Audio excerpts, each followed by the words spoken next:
Good morning and welcome to our next digital discovery webinar. My name is Matt Minner. I'm with Catalyst Connection, and today we have Akash Kumar with Dime. How are you doing today, Akash? Hey Matt, great. How are you? Good, good. Well, thank you for joining us. And today we're going to talk a little about AI agents for industrial plants with Akash and learn a little bit about what they have going on at Dime Manufacturing and some of the really interesting capabilities that they're working on. Before we get started here, though, as usual, we'll do a quick overview on the Digital Bridge program that is making this webinar series possible. So at Digital Bridge, this is a program that's funded under the Economic Development Administration through a 2023 Build Back Better Award as part of the Southwest Pennsylvania New Economy Collaborative. And just our overall focus is supporting regional manufacturers with technology adoption. And it's not just Catalyst Connection. While we are the lead organization, we partner with organizations like University of Pittsburgh, the Manufacturing Futures Institute, JARI, the Digital Foundry, and the Pittsburgh Technology Council to provide a range of resources. And speaking of, this includes not only technical assistance, access to R&D facilities, and just general resources in that space, as well as workforce development. And one really unique offering is our Pennsylvania Robotics and Technology Fellowship, giving manufacturers an opportunity to work directly with graduate students, a team of 4 graduate students, and this is a no-cost offering for them. So really great opportunity, and definitely reach out if you have any questions on that. And oops, too quick. We cover a wide range of technology areas, be it robotics, digitization, additive manufacturing, cybersecurity, and beyond. Really anything that falls into the advanced manufacturing space. You definitely want to talk to us and see how we might be able to support. And lastly, please stay tuned for our future webinars that we have going through the Digital Discovery series. And as always, you can click the link here for the on-demand webinars on our YouTube channel for Digital Discovery. So with that, I will make Akash, I'll make you the presenter, and I'll let you go ahead and get started. Okay. Cool. Well, thank you all for attending. My name is Akash. Today, I'm going to be talking a little bit about AI in the industry as a whole. There's a lot of buzzwords being thrown out, like AI is changing the world, this and that. So I just wanted to kind of help everybody understand what we mean by AI. There's, different kinds of applications. There's things that have been going on for 10 to 20 years, and kind of like what the new generation of AI agents looks like. Before I do that, quick introduction on myself. So I'm Akash. I'm the co-founder and CTO of Dime Manufacturing. We're a startup based in New York City, and we're focused on bringing AI agents to the manufacturing industry. My co-founder and I have been working on this startup for about a year now. We're live across a handful of automotive factories in the Midwest, ranging from tier 2 smaller manufacturers and also a couple of SMEs to one relatively large manufacturer. Before Dime, I was a software engineer at Snapchat. So at Snapchat, I worked on their AI platform. So the project I guess I was working on is there's a lot of content that goes through the app, and we have a lot of children. So we wanted to make sure that the content that was being pushed out is safe for children. So we had all these really complex machine learning and AI models that would look through the content to make sure that we're not sending out pornography, any sort of violence, or any sort of harmful material for children.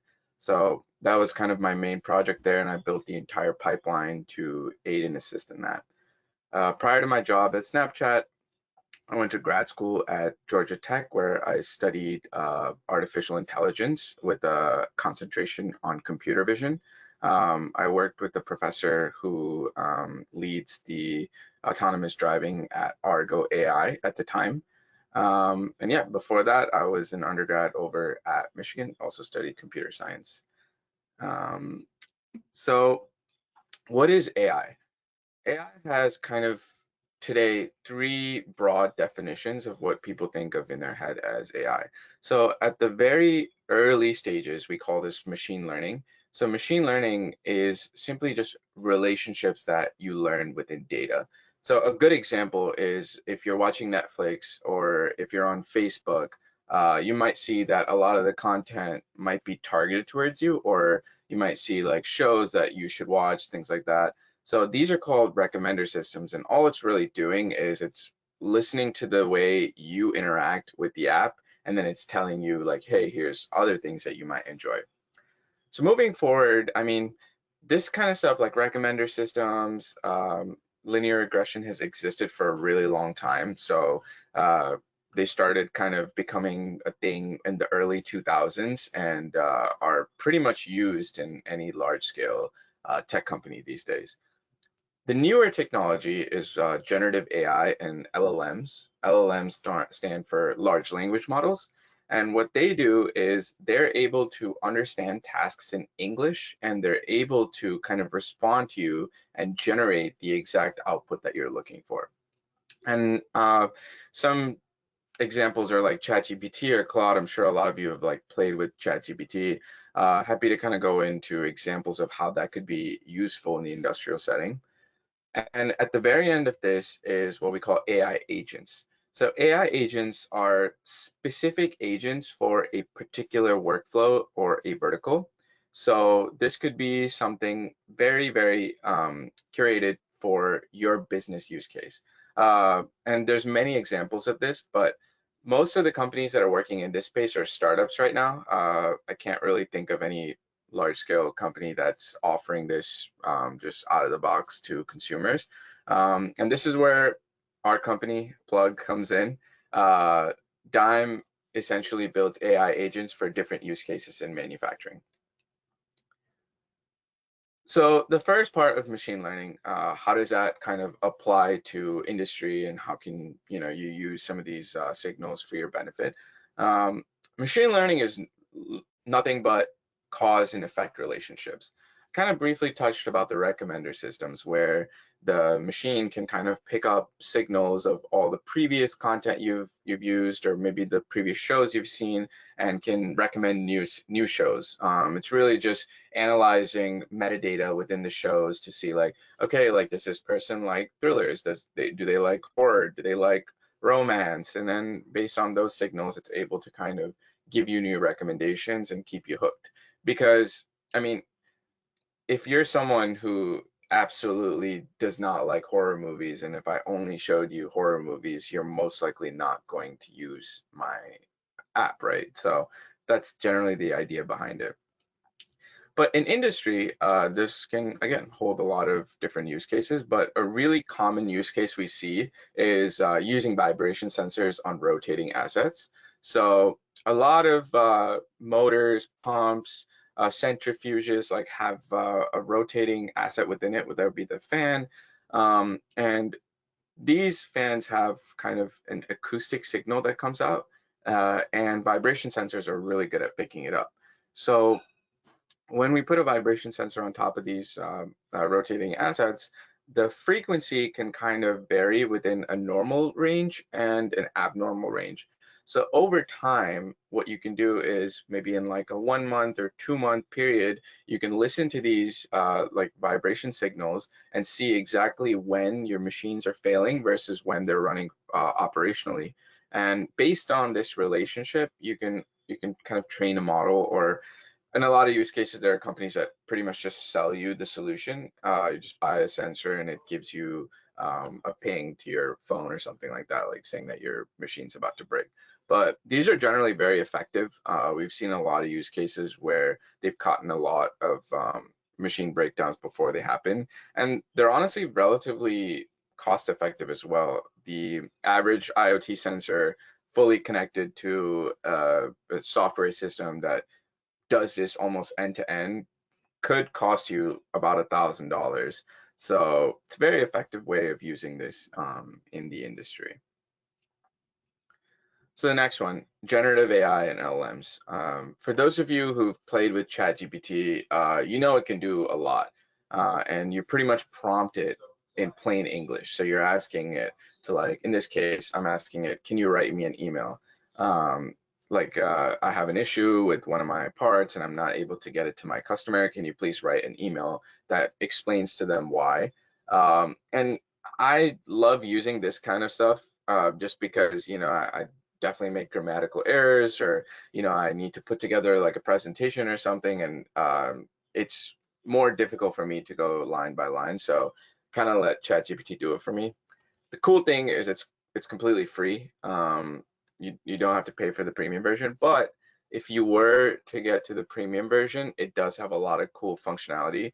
One of the things I really like is you can upload Excel sheets to it, and you can kind of let it do any sort of data analysis. Like, it can find trends within your data, and really just um, be able to find things that you'd probably missing by just having like a large chunk of data.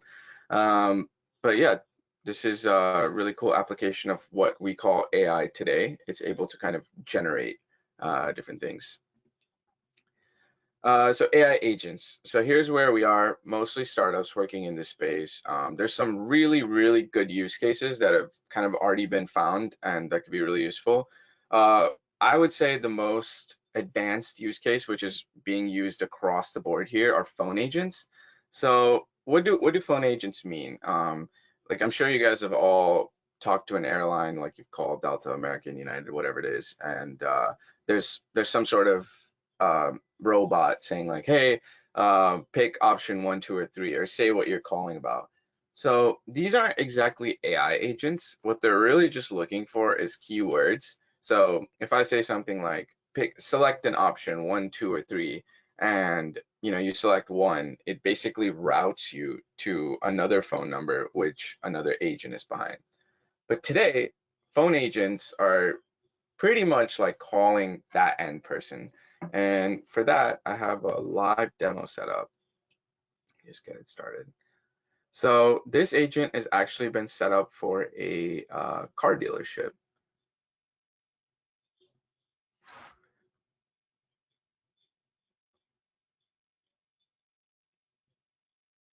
Thanks for calling Toma Demo. What do you need help with today? Hi, I'm looking to buy a car. I'm looking to buy a Toyota Camry. Got it. That's awesome.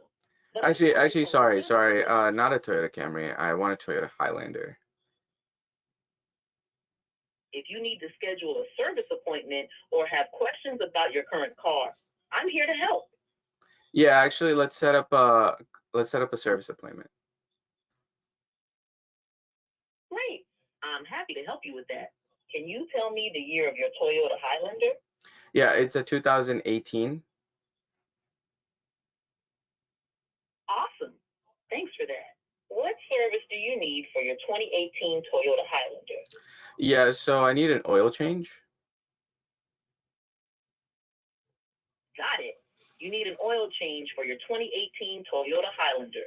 Can I get your full name, please? Yeah, my name is Akash, Akash. Thanks, Akash. Do you have a ride or would you like to wait while we service your vehicle? I'd like to wait. Okay, great. When would you like to come in for the appointment? Okay, great. When would you like to come in for the appointment? Yeah, can I come in Monday maybe? Sure, that's coming up soon. What time on Monday works for you? 3 We're open p.m.? from 7 a.m. to 6 p.m. Perfect. So that's Monday at 3 p.m. for your oil change on the 2018 Toyota Highlander. Just to confirm, you'll be coming in on November 18th at 3 p.m.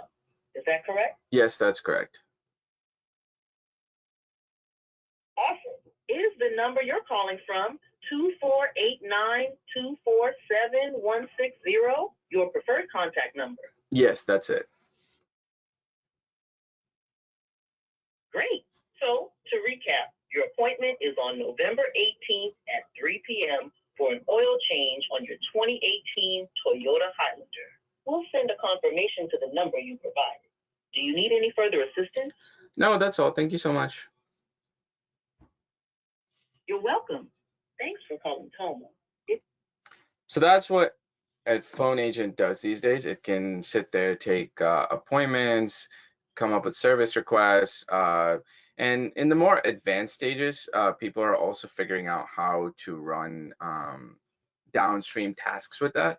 So this company, one of my buddy's companies, is a good example of how you can set up a integration with your downstream services, whether it's your order management service, in this case it's Service Titan for them. You can pretty much just have this phone agent set up, and they're relatively inexpensive as well. You pay by the number of calls you get. So in a lot of cases, people have started using these to reduce some workload for their receptions or their call centers. So it's a really good use case of what AI is good at today. But how does this really, apply to the industry, and what are things that we could look for? So here are a couple of ideas that have been kind of running around in the startup space. Some of these Dime does really well as too. And yeah, happy to kind of dive deeper if there's any interest there. But one of the things we see is a procurement agent. A procurement agent can kind of sit on top of, like, let's say your customer requests and kind of give quotes based on the product specs that you already have. So if you're someone who's has, like, let's say like a CNC shop, or are able to kind of produce a specific type of product, even if it's highly customized, the procurement agent could pretty much just take like a CAD design that your customer sends and kind of figure out what type of raw materials are needed, like how much work is needed to make this product, and basically just respond to your customer for you. Another one is PO reconciliation. So this is something that AI is already really good at today, and there's a ton of companies that are coming out in this space. But if you want to match your POs to invoices, you can pretty much just throw them all into the system, and it'll be able to kind of connect the two across your enterprise. There's also really great applications of KPI reporting based on ERP data. So like if you have a ton of orders, or if you have, I don't know, like production data, scrap data, uh, downtime reports, things like that. You don't have to go in, download the data, put it into Excel sheets, run, visualizations on top of it. A lot of these AI agents can pretty much just sit on top of the ERP and generate reports for you. Production scheduling is also another great one, where if you kind of have like a phone set up and customers are calling in for orders, you can automatically set that up into your calendar and find the optimal place for it. There's a lot of really good AI BDR, SDRs, so they can pretty much just send out mass email campaigns, like write the emails for you, find the right people to target, and send out sales emails. In quality departments, you can run 8D, 5M reports pretty much automatically. You can have some sort of like email client set up, so every time your customer has complaints, like they would just email that address, and automatically you do an entire root cause analysis based on the data points you have, and you can rope in your teammates. And lastly, there's a lot of legal AI that's picking up as well. I've seen a ton of legal assistants that can kind of create NDAs, create contracts, also like sales orders, invoices, things like that. This is where I think AI is already really good at, because it can kind of find those common threads and just generate an entire contract for you, instead of having lawyers to take a look at it and things like that. So yeah, these are just some general use cases for AI agents that are kind of being developed. As we kind of move forward, my bet is that there's going to be kind of all these individual agents that are automating parts in the process. And really, this is to make humans more efficient. This isn't necessarily to replace humans, as a lot of the scare tactics say. Humans can work 10x the speed at which they work, just because you have all the mind-numbing kind of repetitive tasks being done by AI. So yeah, I think that kind of concludes my talk is what the state of AI in industry is today. Happy to answer any questions, dive deeper into anything that people are interested in. Yeah, thanks, Akash. Maybe just as a start, you mentioned a lot of the use cases or the manufacturers where you currently have things running.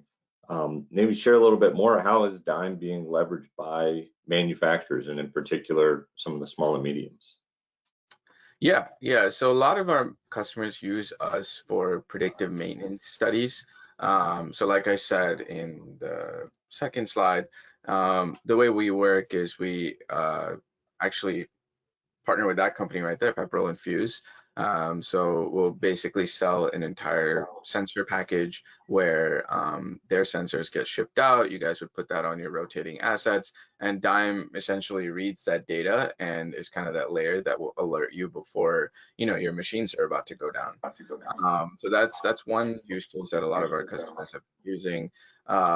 There's a couple other interesting use cases, kind of in the more consumer electronics space, where a lot of our customers have a ton of products that are out in the field, and they want to be tracking the telemetry signals that are coming back from the product. If you're like an electronics manufacturer, or you have some sort of digital trail to the products that you're creating, all that data pretty much gets sent back to data warehouses where they just pretty much rot, and people use them when they do like services or repairs, or even for like, for example, Mopar, like after warranty parts. So one of the things that Dime does is it's kind of able to ingest that data, and it's able to tell you kind of when your products are about to fail, or even send your team like a diagnostic report. Oh, excellent, excellent. And maybe for those manufacturers who are familiar, they kind of know the technology stack, starting from the factory floor up to typical SCADA systems, MES, ERPs, et cetera. Where does Dime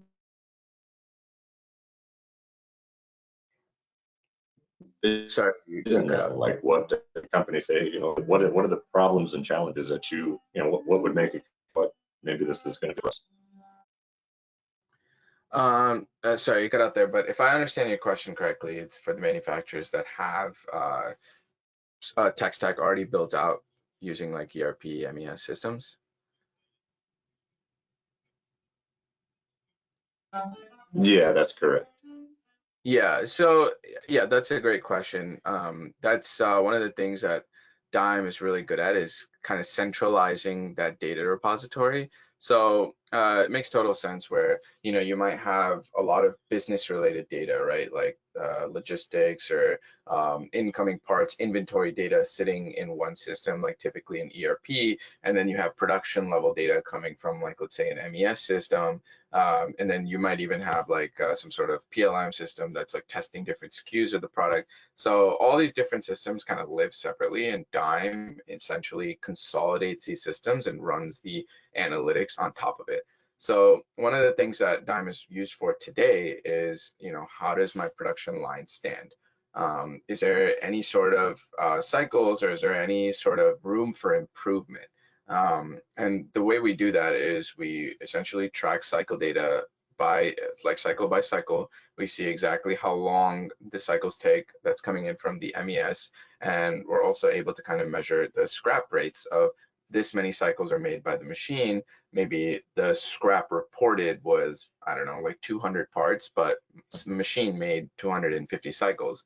So that delta of like 50 cycles is somewhere in between. You're not operating the machine efficiently. And those kind of insights really only come if you have different data sources linked to like a centralized truth. So that's kind of what Dime does, is we sit on top of all these systems, and we're able to find those abnormalities and essentially send reports out to customers. Very good, very good. Well, those are the questions that we had come in. So, I mean, I think that concludes things. So we really appreciate you spending some time with us, Akash. And certainly anyone who has any further questions, reach out to myself, or you see there was the contact information you had up at one point, your website and otherwise. So yeah, we really appreciate you taking some time today, Akash. Awesome. Thank you for having me. Yeah, absolutely. Have a great day, everyone.